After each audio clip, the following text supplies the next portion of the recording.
افتكر الولا اكرامي وهو بيقول غدوش. مالك يا غدوش؟ ليه اوفر دوز هيجان كده؟ اتصلي بالمحامي بكره خليه يلغي الضبط والاحضار عشان دول ولاد اخصامك. الغيه والنبي، اصل انت هتلغي مات المحاياه. انت مره منافقه وكلبه وهايجه، اسمعي مني.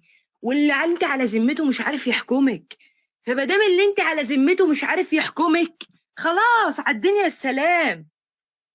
عالدنيا السلام خلاص. تعالي اما اقول لك انا عملت ايه على ارض الواقع. وتعالي اما اقول لك، انت تقولي رامي الحديدي، تعالي اما اقول لك انا هتصل لك برامي الحديدي يشهد يوم ما كنا في دمياط عملنا ايه. واتصل لك برضه برامي الحديدي يقول لك احنا عملنا ايه على العيال في ارض الواقع. بما ان جوزك ما شاء الله مش عارف يكذبك، مش عارف يقول لك انت غلط. لا، العيش والملح داب وشخت عليك كلاب، خلاص انتهى خلاص. مفيش عيش وملح. عيب يا غدوش، عيب لما تبقي منقبة وتكذبي يا غدوش.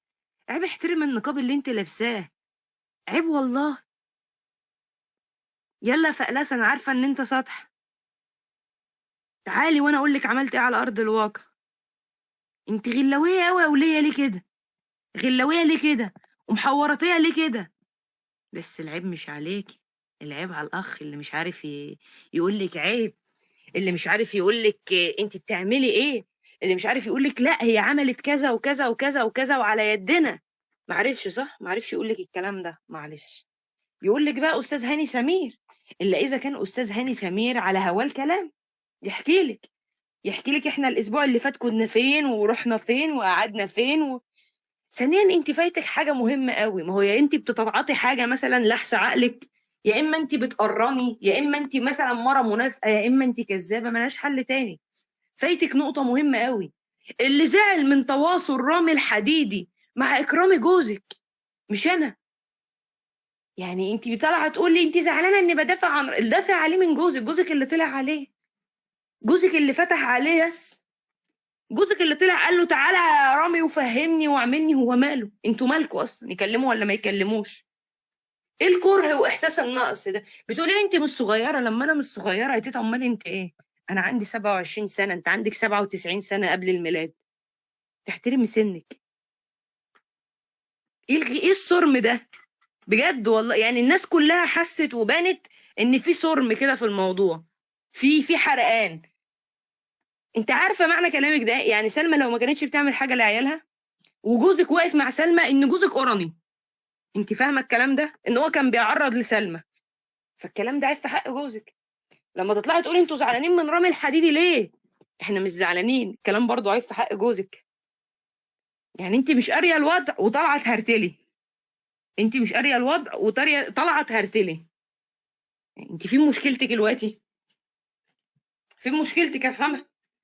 تسلك برامي الحديد، هتسلك برامي الحديد عينيا، هتسلك بيه الوقت. يحكي لك عملنا ايه على ارض الواقع. انت بتقولي ما حدش ليه فضل عليك ولا حد. انت بصي القلبان اللي حصل بيني وبين رامي الحديدي ده كله بسببكم، بسببكم. وجوزك عارف الكلام ده كويس وكله موجود، بس هيطلع في وقته. تمام.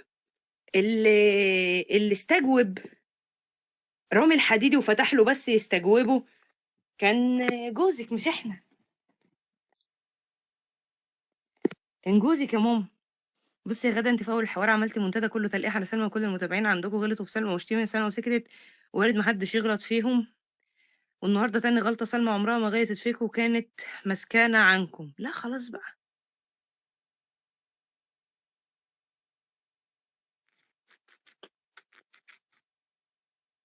يا تدي انت ما سمعتيش بس يا قلبي.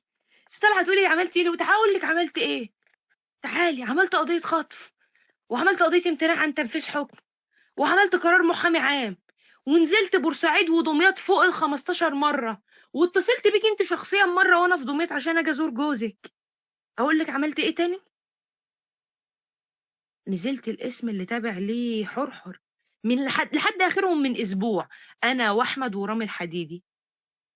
وكان جوزك على علم بالموضوع ده لما فتح بس وقال العيال كانت في ايدينا وللاسف راحت. معنى ذلك ان جوزك كذاب، معنى ذلك ان جوزك بيقرن. اه والله فعلا حلال فيها اكرام قسما بالله، اكتشفت ان الولد ده صح قسما بالله، بغض النظر عن الحاجه الوحيده الغلط اللي فيه غلط وفرام الحديدي طبعا، انما مع الاشكال دي هو صح.